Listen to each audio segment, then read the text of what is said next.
Hey, can you light that subscribe button on fire for me? Hit that bell to let me know when to start these stories. Can't tell these campfire stories without a cozy fire. Alright, sweet, thanks. Let's get to these stories.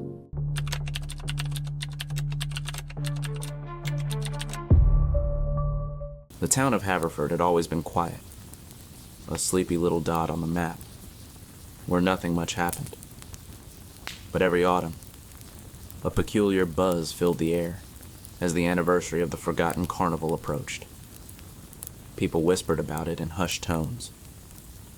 A traveling carnival that had arrived 50 years ago and vanished overnight, leaving no trace but an eerie clearing in the woods. Emily and her friends had grown up hearing the stories, but they dismissed them as mere folklore. This year, determined to prove the tales were nonsense, they decided to spend the night in the infamous clearing. The group trekked through the woods, their flashlights slicing through the growing darkness. When they reached the clearing, the temperature seemed to drop, and an unsettling stillness enveloped them. The only sound was the crunch of leaves beneath their boots. So this is it, said Kyle, kicking at the dirt. Not exactly spooky, is it? As if on cue, a faint melody drifted through the air, the haunting tune of a calliope. The friends froze, exchanging uneasy glances. Do you hear that? Emily whispered. The music grew louder, accompanied by the flicker of lights in the distance. A carnival materialized before their eyes, its colorful tints and rides glowing under a pale moon. The friends stood in stunned silence as laughter and chatter filled the air. It's just some elaborate prank, said Kyle, though his voice wavered. Let's check it out. They entered the carnival, weaving through crowds of oddly dressed performers and patrons. The air smelled of cotton candy and something metallic, like rust or blood. Emily's unease deepened when she noticed the faces of the carnival goers. Their smiles were too wide, their eyes unnaturally bright. At the heart of the carnival stood a grand carousel, its painted horses shimmering in the moonlight. A man in a top hat greeted them. "Welcome, welcome," he said, his voice rich and theatrical. "Step right up and enjoy the wonders of the forgotten carnival." Kyle stepped forward, eager to prove his bravery. What's the big deal? It's just a carnival. The man's smile widened. Oh, it's much more than that. Care to take a ride? Before anyone could protest, Kyle climbed onto the carousel. The music swelled and the ride began to spin, faster and faster. The painted horses seemed to come alive, their eyes glowing and their mouths stretching into grotesque grins. Kyle's laughter turned to screams as the carousel blurred, and then he was gone. Panic gripped the group as they called out for Kyle, but the man in the top hat merely chuckled. "He's part of the show now," he said. "Care to join him?" The friends scattered, running through the carnival in search of an escape. The once lively patrons turned to chase them, their movements jerky and inhuman. Emily darted into a tent where mirrors lined the walls. Her reflection stared back, but something was wrong. The reflection grinned wickedly, stepping out of the glass and advancing toward her. Desperate, Emily ran, her heart pounding as the carnival twisted around her. The rides loomed like sinister beasts, their lights flickering ominously. She stumbled into the clearing, the carnival gone as quickly as it had appeared. She was alone. To this day, no one speaks of the forgotten carnival. Emily, the only survivor, refuses to talk about what happened. But every autumn, when the anniversary approaches, the haunting tune of a calliope echoes through the woods, luring the curious and the doomed.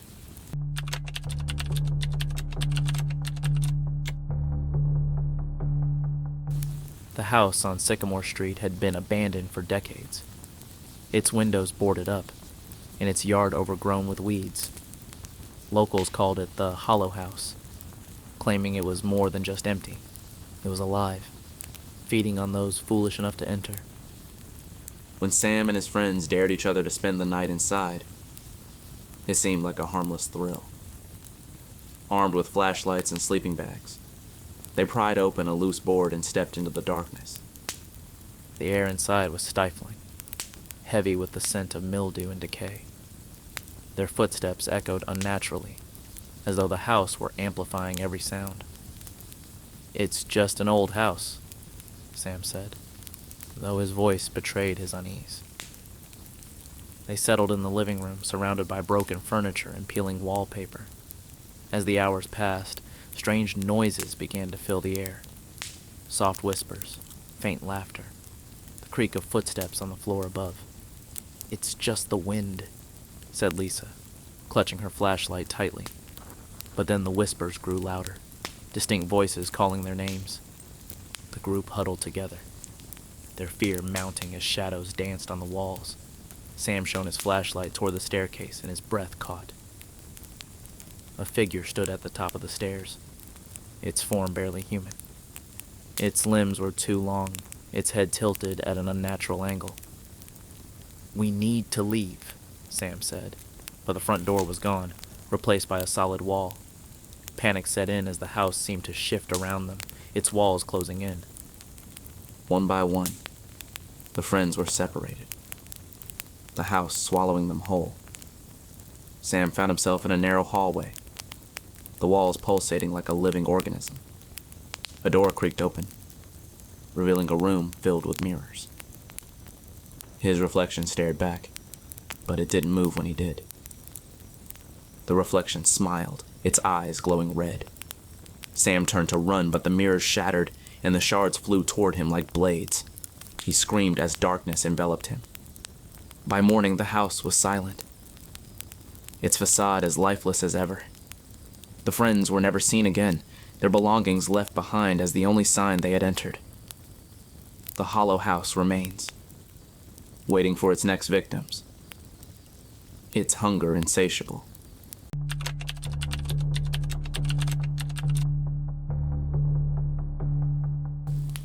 Deep in the Appalachian Mountains lies a village so remote it's not on any map. The few who know of it call it Stillwater, a name that belies the eerie legends surrounding the place. The villagers speak of the Watchers, unseen entities that observe and judge, punishing those who stray from the path. Jenny and her hiking group stumbled upon the village by accident, their GPS leading them astray. The locals were wary, their eyes darting to the surrounding woods as they warned the hikers to leave before nightfall. Curious and skeptical, the group decided to stay. They pitched their tents on the edge of the village, ignoring the villagers' pleas. As darkness fell, an unnatural silence descended, broken only by the sound of rustling leaves. Jenny awoke to find strange symbols etched into the dirt around their campsite. Her companions laughed it off, but she couldn't shake the feeling of being watched. The woods seemed to pulse with a malevolent energy, the shadows shifting as if alive. That night, the first member of their group disappeared. They found his tent empty, the ground around it undisturbed. The villagers refused to help, their faces pale with fear. "The Watchers have taken him," an old woman whispered. "You must leave or you'll be next." The group pressed on, determined to find their friend. But the forest became a labyrinth, the trees twisting into unnatural shapes. The air grew colder, and the feeling of being watched intensified. Whispers echoed through the woods, voices that didn't belong to any of them. One by one, the hikers vanished, leaving Jenny alone. She stumbled through the forest, her mind unraveling as the whispers grew louder. She saw fleeting glimpses of figures in the shadows, their eyes glowing like embers. When she finally emerged from the woods, the village was gone, replaced by an endless expanse of trees. Jenny was found days later, babbling about the Watchers and the price of defiance. She's never returned to the mountains, but sometimes in the dead of night, she hears the whispers calling her name.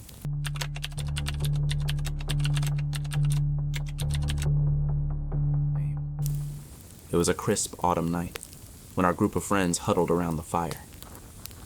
the flames casting long shadows on the trees around us. The woods had a strange stillness to them, broken only by the occasional rustle of leaves. As the fire crackled, one of the group, Sarah, leaned forward and began her story. "Have any of you heard the sound of a whistler in the woods at night?" she asked, her voice low and steady. "You know, that eerie, hollow whistle that seems to come from nowhere, but somehow feels like it's getting closer. I'm telling you, it's not just a trick of the wind. It's something else." The group fell silent, the wind rustling the leaves in the distance. Sarah continued, "This happened to me last fall when I was out hiking alone. It was a quiet day. Too quiet, if I'm being honest. The kind of silence that presses against your ears. I was on a trail I'd hiked a dozen times before, but that day something felt off. As I walked deeper into the forest, I heard it. A single, high-pitched whistle. It wasn't a bird, and it wasn't the wind. No, it was a person. At least, it sounded like one. I paused and listened. The whistle came again, this time closer. I could almost make out the rhythm, like someone was calling me. But no one was there. I shrugged it off, thinking I was just spooked. But when it came again, louder this time, I froze. It wasn't the whistle that scared me. It was the silence that followed. The forest felt too empty, as if everything had suddenly gone still. The group shifted uncomfortably. The fire crackled as Sarah took a deep breath. That's when I saw it. A shadow, moving between the trees. At first I thought it was an animal, but then I heard the whistle again. It was unmistakable now. It was coming from that same shadow. I could see it moving, but it didn't seem to belong to anything. There was no body. Just the dark shape moving through the underbrush like a wisp of smoke. I wanted to run, but my feet wouldn't move. I was rooted to the spot, watching this thing draw closer, its whistle growing louder and louder, until it was almost deafening. And then, it stopped. I thought maybe it had gone, but I was wrong. It was right behind me, and then it whispered. Not a voice I could understand, but I could feel it in the back of my mind, like a cold breath on my neck. "Run," it said. "Run while you can." I didn't need any more encouragement.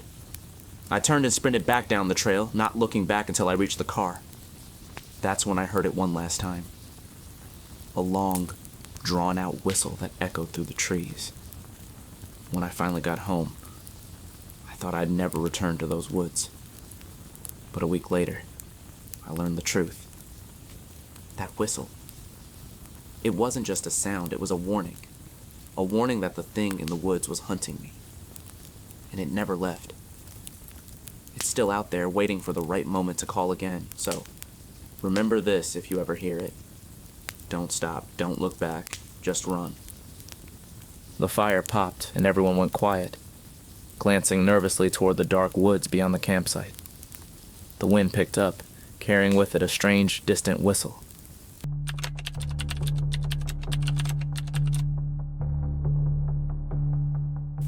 The night was getting colder and the wind had picked up. As the firelight flickered, Mark, usually the skeptic of the group, took a deep breath and began his tale. "All right, let me tell you something that happened to me and my brother Jason when we were on a road trip last year. We were heading to a cabin in the mountains. Remote, quiet, perfect for a weekend getaway.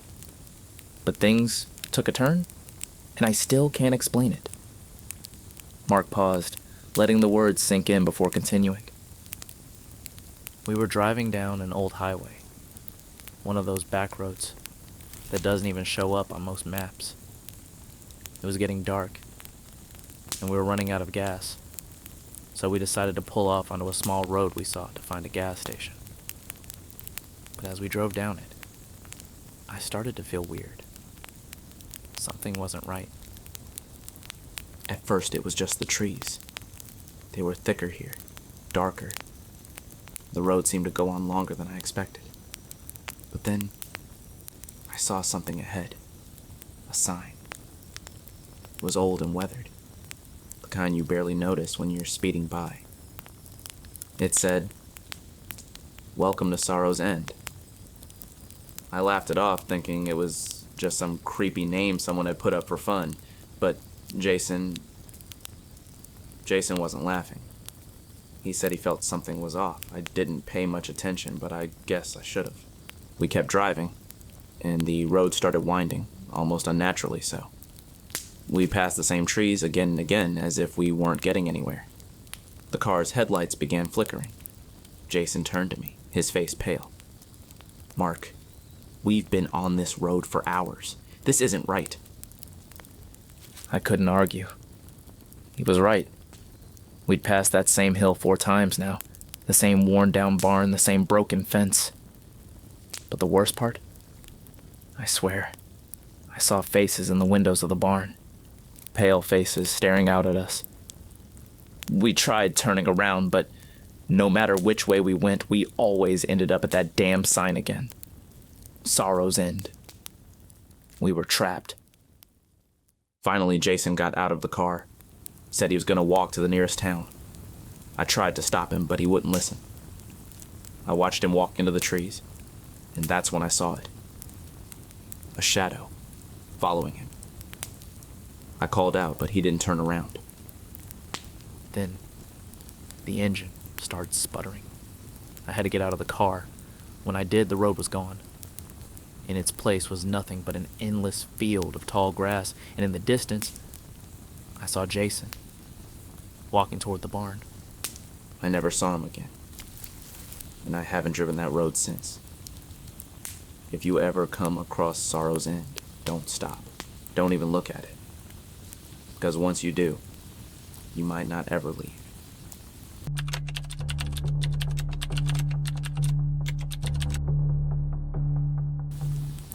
It was late, and the fire had burned down to embers.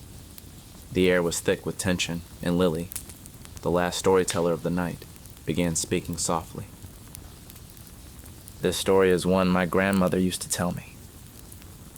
I never believed it. Until one night, I had to live it. Lily's eyes flickered around the circle. My grandmother always warned me not to let anyone stay the night in our house. She said that when someone arrives uninvited, they bring something with them. But I thought she was just being superstitious. So one night, when a man knocked on our door, I let him in. He looked normal, unassuming, polite. He told me he was passing through town and had no place to stay. I thought it was just a coincidence, so I offered him a room for the night. He seemed grateful, and I thought nothing of it. But as the night went on, something felt wrong. He didn't speak much, and he refused food or drink. And as the hours passed, I realized something even stranger. There was no sound coming from his room. No rustling, no shifting in bed, just silence. I thought he was asleep, but when I checked in the morning, he was gone. His bed hadn't been slept in. The room was exactly as it was when I showed him in. I asked around, but no one knew who he was. And then it hit me. The man hadn't just been passing through. He'd been looking for something. Something he could take with him. And once he left, the silence followed. It's in the walls now. It's in my ears. And sometimes when I'm alone, I still hear him, waiting for me to let him in again. The night had grown colder, and the fire had nearly died out, leaving the group to reflect on the stories they had heard. Silence hung in the air. The only sound the crackle of embers as they flickered out.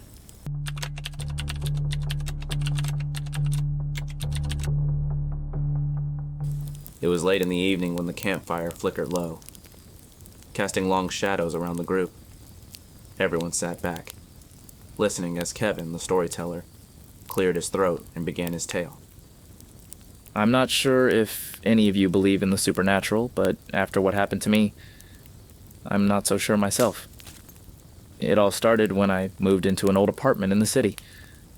The kind of place with creaky floors, dusty furniture, and an air of neglect. It was cheap, so I thought it'd be fine. But from the moment I stepped inside, something felt wrong. Kevin paused for a moment, staring into the fire as if recalling something that still haunted him. The first night, I was settling in, unpacking my things when I noticed something strange. There was a mirror in the hallway, a tall, old-fashioned thing. It wasn't the kind of mirror you find in modern homes. This one had a thick, ornate frame that seemed to swallow the light. I didn't think much of it at first, but later when I passed by it, I caught a glimpse of someone standing behind me. It wasn't me. It was a man, tall and thin, with hollow eyes and a crooked smile. I froze, heart pounding in my chest. But when I turned around, there was no one there. Just the empty hallway. I chalked it up to my mind playing tricks on me, and decided to go to bed. But every night, the man in the mirror appeared. Sometimes he would be standing still, staring at me with those cold eyes. Other times he would move, slowly, like he was inching closer, step by step. I could feel his presence even when I wasn't looking at the mirror. It was like he was waiting for something. Then one night, I woke up to find the mirror shattered on the floor. The glass was scattered all over the hallway, but the man was still there. Not in the broken pieces, but in the reflection of the wall. He was standing, staring at me with that same twisted grin. And this time, I could hear him. His voice was low, a whisper that seemed to come from inside my head. "You're mine now." I didn't know what to do. I tried to leave the apartment, but something kept pulling me back. It felt like the man was always just behind me, watching. The next few days I stopped sleeping. I couldn't. The more I stared into that mirror, the more he grew stronger. And it wasn't just in the mirror. Sometimes when I'd look into a window or a glass of water, I'd see him standing behind me just out of reach. It got worse after that. One morning I woke up to find his reflection in the window, his hand pressed against the glass. But when I turned around, I didn't see him. I could feel his breath on my neck and his cold touch on my shoulder. Finally, I couldn't take it anymore. I went to the landlord and demanded to know the history of the apartment. It turned out that years ago, a man had lived there. A man who was obsessed with his own reflection. He would spend hours staring into the mirror, watching himself until one day, he vanished. No one knew what happened to him, but rumors swirled that he had been sucked into the mirror, trapped forever. The landlord told me that the mirror was the key, the object that kept the man's spirit bound to the apartment. Now that I had looked into it, I was the one who had become his new obsession. I couldn't stay there any longer. But even now, years later, I can't escape him. I see him in every reflection. When I look into a car window, a puddle on the street, or even in the dark corners of my own house. He's always there, waiting, smiling. And I know one day he'll take me, just like he did to the last person who lived there. The fire crackled, the dark shadows of the woods stretching out around the group. The night had become unnervingly quiet, the kind of silence that only deepens the fear of what might be lurking just out of sight.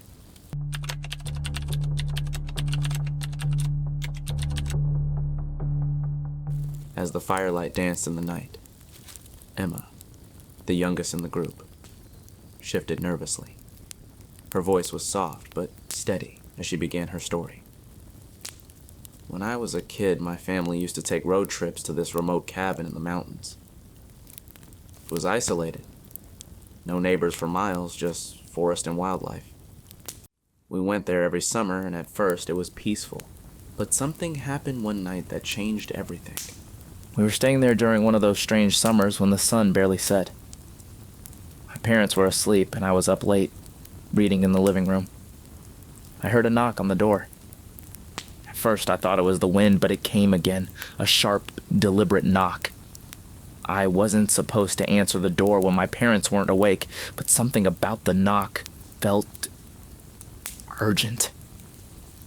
I peeked through the window, and I saw a woman standing there. She was thin, pale, with dark hair, and her clothes were ragged like she had been lost in the wilderness for days. I hesitated, but then she spoke. "Please, let me in. I'm lost." Something about her eyes made my heart race. They were wide, frantic, but I was just a kid. I opened the door. She stepped inside quickly, and I shut it behind her, but the moment she was in the house, she stopped. Her eyes were scanning the room like she was looking for something, or someone. Her voice dropped to a whisper.